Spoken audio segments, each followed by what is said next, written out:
ওই দিন দেখলাম এক হুজুর এমন ভাইরাল হয়েছে জিকির কইরা।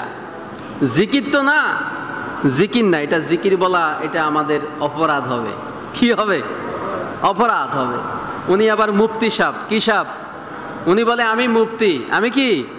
মুফতি। উনি একটা গজল গাইতেছে আর এত পরিমাণ ভাইরাল হয়েছে, মানে যেখানে যাই মানুষ জিজ্ঞেস করে আপনারা কিতা শুরু করছেন। আমগরে কয় আমরা যে জিকির করি, আমরা যে শান গাই, এটার মধ্যে উল্টা পাল্টা কোনো শান আমরা সহজে গাই না, গাওয়াটা ঠিকও না।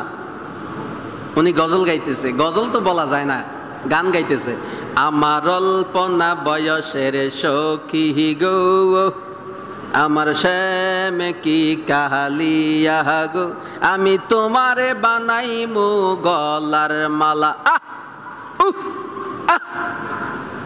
দেখছেন নি অনেকে এটা?